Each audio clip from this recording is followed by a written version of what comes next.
welcome to the Energy Central Power Perspectives podcast. We recently hosted Debra Smith, CEO and GM of Seattle City Light, and Sharon Allan, the Chief Strategy and Innovation Officer at SEPA, the Smart Electric Power Alliance, to discuss SEPA's Utility Transformation Challenge and Seattle City Light's placement on the leaderboard of that challenge. The conversation was rigorous and incredibly informative, and so even though it ran longer than we planned, we didn't want the Energy Central community to miss out. So rather than cutting it down, we turned this conversation into a two-part podcast episode. If you haven't listened to part one yet, I recommend you go there first and hear these great guests discuss the background of the Utility Transformation Challenge and the efforts Seattle City Light has taken towards decarbonization. In part two, we'll pick up the conversation right as Debra and Sharon are to dive into the equity question. I'll turn it back over to podcast host Jason Price first to give a moment of recognition and thanks to the sponsors of this podcast, and then dive back into the conversation. Before we introduce our two exciting guests, we want to first acknowledge the Energy Central partners who are making today's episode possible. To West Monroe works with the nation's largest electric, gas, and water utilities in their telecommunication, grid modernization, and digital and workforce transformations. West Monroe brings a multidisciplinary team that blends utility operations and technology expertise to address modernizing aging infrastructure, advisory on transportation electrification, ADMS deployments, data and analytics, and cybersecurity. To Esri is an international supplier of geographic information, GIS software, WebGIS, and geodatabase management applications. To Guidehouse, formerly Navigant Research, a premier market research and advisory firm covering the global energy transformation. To Anterix is focused on delivering transformative broadband that enables the modernization of critical infrastructure for the energy, transportation, logistics, and other sectors of our economy. And to Scott Madden. Scott Madden is a management consulting firm serving clients across the energy utility ecosystem. Areas of focus include transmission and distribution, the grid edge, generation, energy markets, rates and regulations, corporate sustainability, and corporate services. The firm helps clients develop and implement strategies, improve critical operations, reorganize departments and entire companies, and implement myriad of initiatives. And now on to today's guests. As utilities look to evolve and prepare for the future, ensuring that the lower income households and traditionally disadvantaged communities reap the fair share of benefits is critical. But in implementation, it's not always straightforward. So what should the utility industry be doing to overcome that? Sharon, we'll start with you.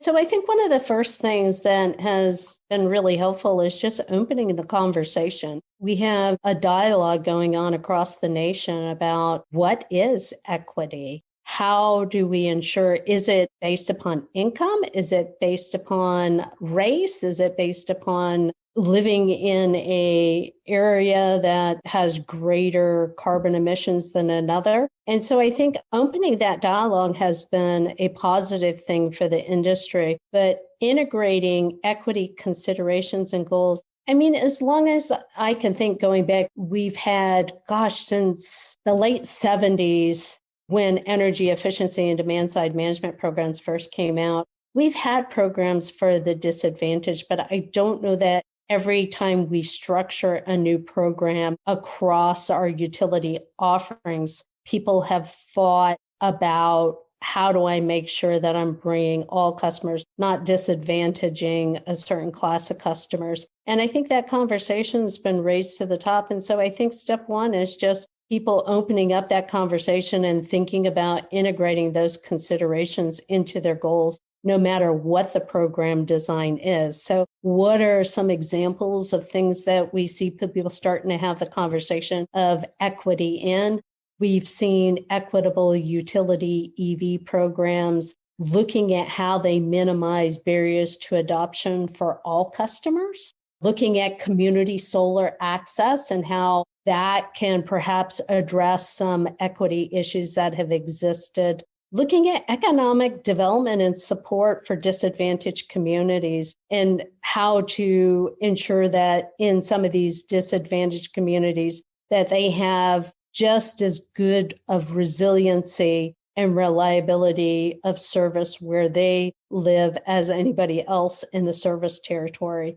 And I think all of us really are looking at our own workforces and our own leadership and beginning to challenge ourselves and ask ourselves, do we all look alike? And are we looking for and actively seeking greater diversity to change things up? So while I believe it is an area we have had programs in the past, it's probably been more of the smaller portion, and now it's moved more central stage. And I think there's more recognition and the dialogue has opened up. And I think that's the first good step for any of us in the industry to make sure as we do programs that we're thinking about how we're looking at diversity and equity inclusion for anything that we design going forward. What do you think, Debra? Is Seattle City Light seeing the same things that Sharon's talking about across the industry? Yeah, it's such an important question right now. So equity, race, social justice, they've long been core values for both the city of Seattle and Seattle City Light. And as we invest in transportation, electrification, and grid modernization, we really want to invest primarily and initially to the benefit of historically underserved and impacted communities. So this means environmental justice communities, such as for us, the Duwamish Valley, which is land that belong to the indigenous people of Washington State, and our BIPOC customers. You know, we think about it in terms of people who have traditionally come last or whose voices are typically not in the room. There is no playbook for making equitable investments for us to pick up and work from. So we've been, my employees, and thank you, Sharon, for calling out Emeka. My employees, Emeka and his teams, David and others, they are literally writing that playbook. I mean, just this morning, there was some email that was running around and somebody shared out a picture of some EV charging infrastructure. And it was a picture of a fast charger that was in some neighborhood. It wasn't our picture and it wasn't from around here, but essentially there were cobwebs on it. And it was being used as a picture to demonstrate how if you don't talk to community, if you're not engaged and not just talking at them, but actually engaging them and involving community in your work from the very beginning, from siting and talking about how can we support perhaps a different mode of transportation in this particular neighborhood with these particular people. If we aren't engaging those discussions in a genuine and authentic way, we can make mistakes. And one of our first public charging fast stations went into a neighborhood that it has been underserved, and it wasn't as well received as we had hoped because we didn't do the hard work up front in a way that was meaningful to those folks. So we have learned and changed and grown. And you were mentioning our transportation electrification. Well, even as our community outreach going into Washington State's SEPA process right now, which is the Clean Energy Transformation Act. We are continually learning about how to have the right conversations with folks so we are meeting the need where it is. And I just want to share really quickly 4 principles that literally I'm in a call later, my last call of the day, which is around how do we think about building electrification in the future? And my team sent me over a PowerPoint and they list 4 drivers. And I think it qualifies or applies not just to building electrification, but to this subject of transformation in general and how it interfaces with and intersects with our desire to be more equitable. So one is we desire to equitably support our customers through the decarbonization transition, which means we don't want to leave customers behind that can't afford to convert. That's going to be a very real issue for us as a country and worldwide, because it's not just the investments that the utility makes or that the public sector makes. In order for this transformation to continue, it requires investment on the part of customers, many of whom can't afford it. Number 2, ensure customer energy affordability. And I know that we're all thinking more holistically. It's not just about rate. It's that sweet spot between rates, energy efficiency, helping people be wise consumers of the products and services that they need now more than ever in order to navigate life. We want to reduce the burden of electrifying and help customers save on their energy bills, not their rates. Number 3, optimize the utility value while enhancing resiliency and reliability. And Sharon talked about that. We want to maximize the grid value of beneficial electrification as a way of maintaining affordable rates. And we want to meet our financial incentives to decarbonize. We want to be a provider of that, which in Washington State, we have some work to do. And I'm hopeful that the legislation will take some of that on this year. we've made a ton of progress, but progress is, again, it's a continuing evolution. And lastly, of course, the goal is to reduce greenhouse gas and other pollutants to address community wants and needs. So this is that part about actually going out and saying, what's important to you, community? Is it around vehicle electrification? Is it around electrification of mass transit? Is it around creating a space where affordable housing is the most efficient and cost-effective infrastructure out there? We need to be in those very individualized conversations in order to continue this movement and do it in an equitable way. Debra, let's stay with you and let's move the conversation from customers to employees. There's a lot of transformation taking place in the utility workforce. So share with us, how is Seattle City Light preparing for the generational shift that's impending in the industry? It's a really interesting question, and I've done had a number of conversations with Julia Ham and with Sharon and others.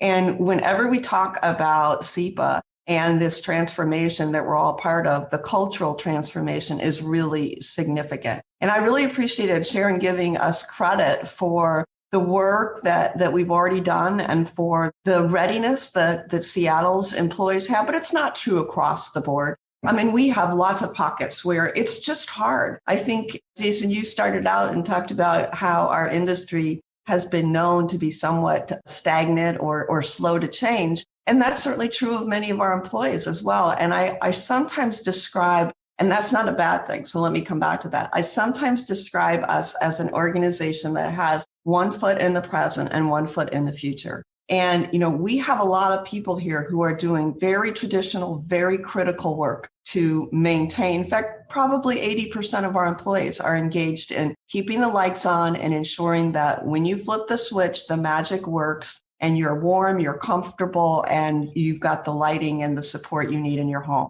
And then we have a group of employees who are out there actively working to create the future. They're looking at different kinds of solutions. So even as we have a large number of our people out there working directly with poles and wires and the traditional infrastructure of the industry, we also have a group of people who are working hard to think of alternatives to those very poles and wires, especially on the larger scale or the generation side. And there is a natural tension there. And part of my goal, part of the struggle, but also the very, very real opportunity, and it's an honor to do so, is to support both groups. Because we're always going to need both groups. I think what's true is that over time, I believe that we will become less reliant, at least from a revenue perspective, the traditional business model, and we will expand the ways that we provide support so that, I like to think, right now I think, what do I do for a living? Well, I could say, hey, I run an electric utility. Or I could say, well, hey, I keep people warm, dry, and I keep the lights on.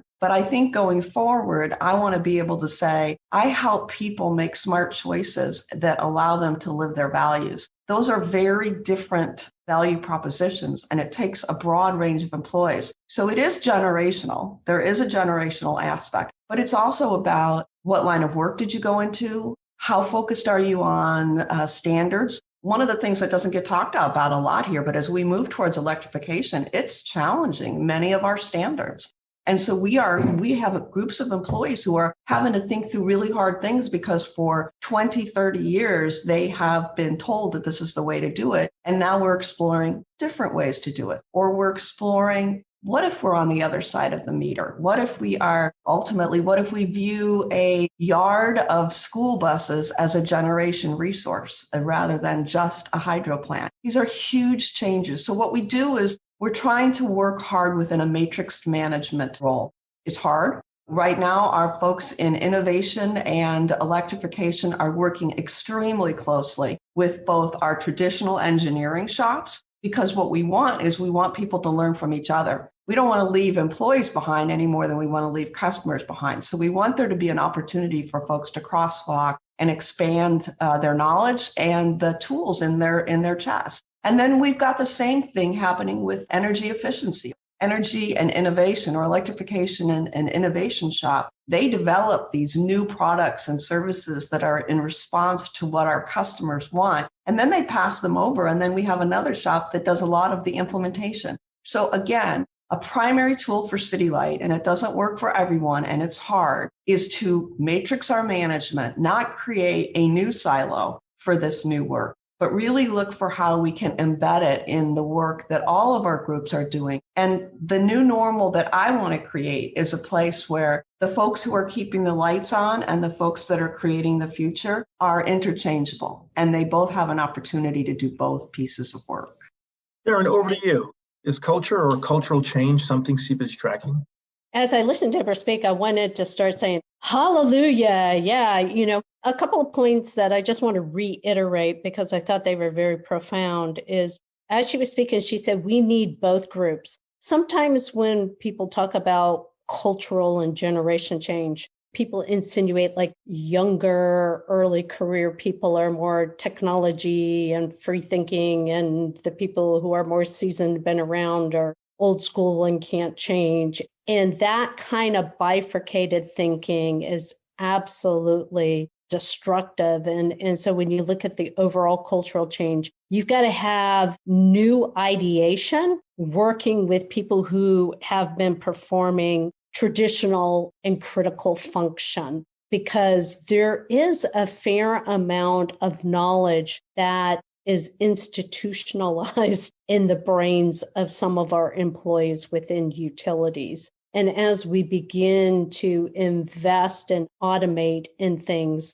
we've got to make sure that we've gotten the institutional knowledge that exists within the brains of our employees considered so that we continue with change to keep our grid reliable and safe and economic. And the reality check is culture is a hard thing to quantify. You definitely quickly see when it is not working because it's very destructive in terms of strategy execution or environment for employees to want to work in. But we need to be able to blend the new ideation. And I think one of the things that we've been talking about is the focus on climate change and the impacts of climate change has really become a focus area to bring all teams together on what do we need to do to take our utility through this transition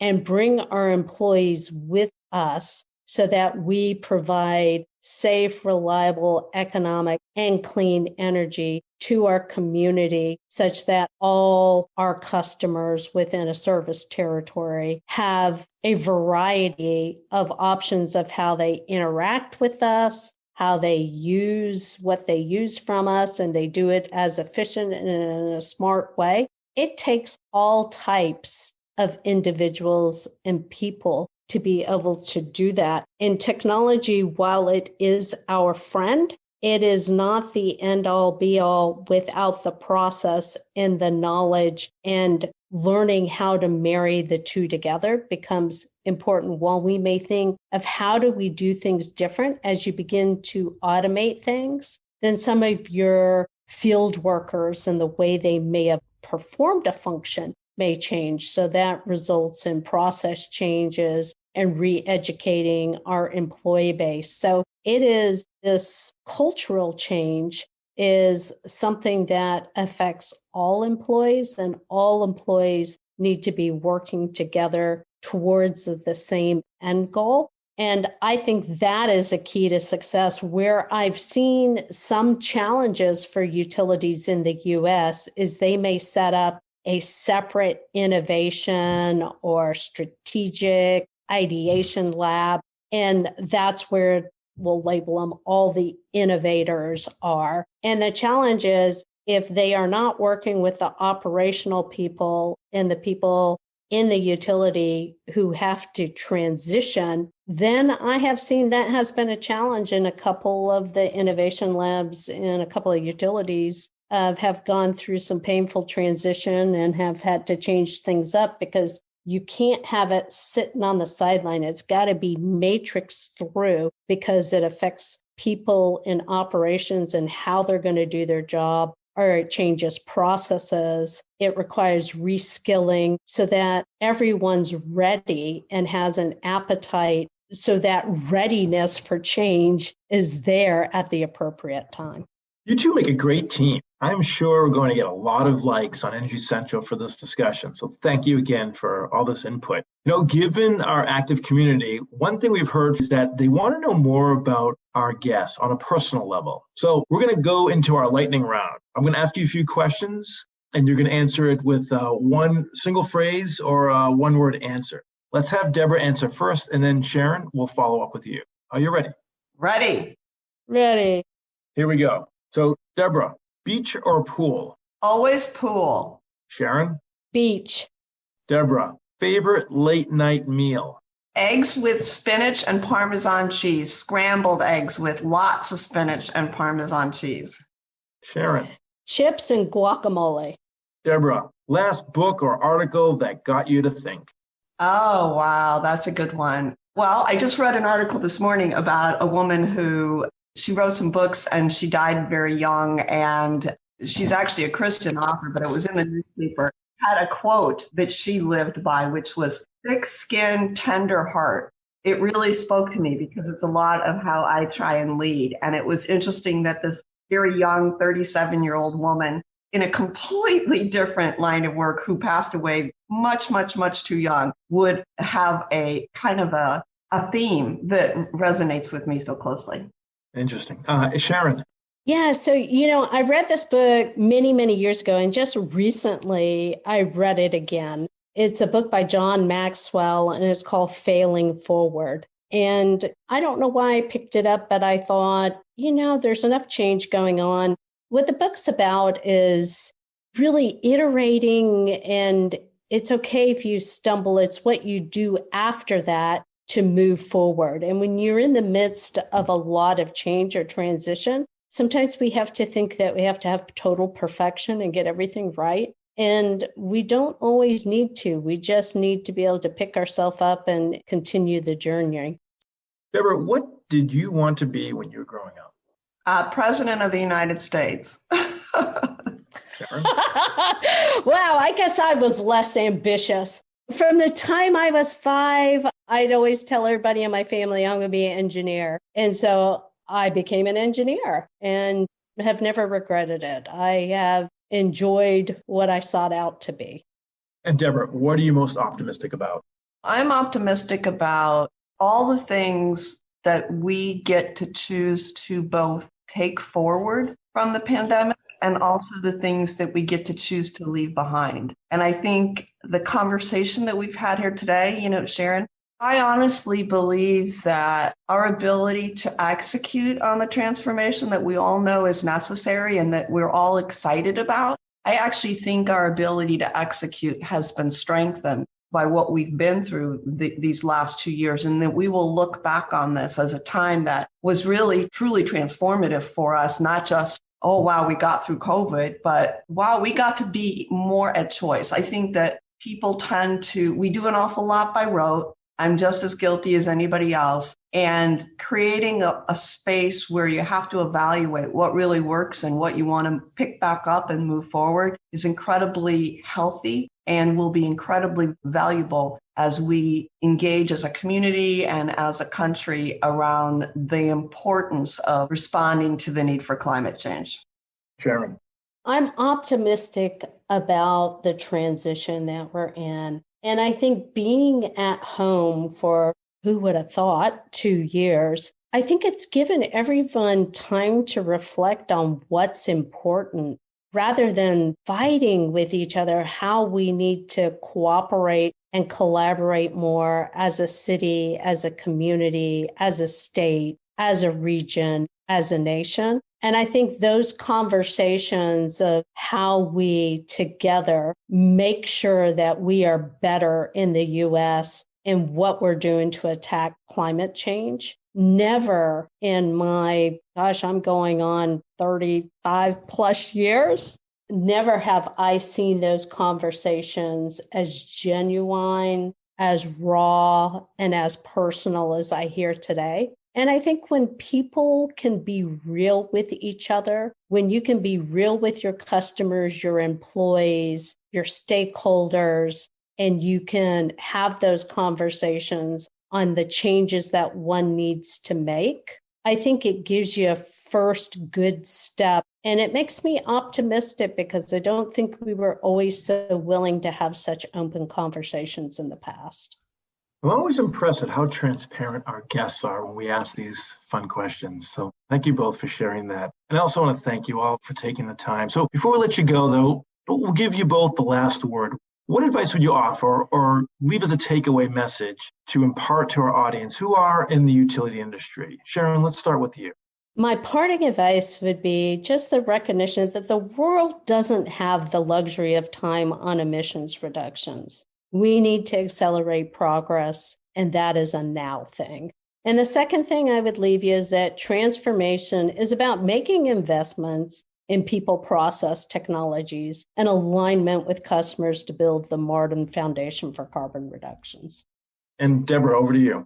Wow, that's a big question. What I would say is this. I am a 60-year-old woman and I have a few years left in my career, and I think I'll probably do something else. But here's the thing, folks who are in this industry right now, especially folks who are earlier, we've been talking about transformation and we've been talking about deregulation and the ways that this industry is changing since I came into it. And I actually did come into this industry in my mid-30s, but it's really happening right now. And it's happening fast. And it's kind of like one of those things where we need to hold on and we need to trust that because of what Sharon just said, because the time is now, we need to trust that the path forward is going to look different. It may feel scary at times. It's certainly going to feel uncomfortable, and it's absolutely necessary, and we all have it in us. So it is really, really here, and we need smart ideas and people working together. And again, we need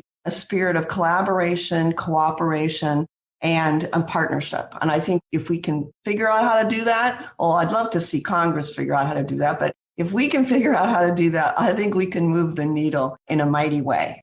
It's been a thrill having you both join us today, and I mean it. You make a great team, both of you. Thank you again for taking your time out of your busy schedule to share your insights with our Energy Central audience. Hopefully, as this all continues to develop, you can share with the Energy Central audience again and keep us up to date. Until then, Debra and Sharon, thank you so much for joining us today. Thank you for having me. Thanks for having me, Jason. Once again, I'm your host, Jason Price. Plug in and stay fully charged in the discussion by hopping into the community at energycentral.com. See you next time at the Energy Central Power Perspectives Podcast.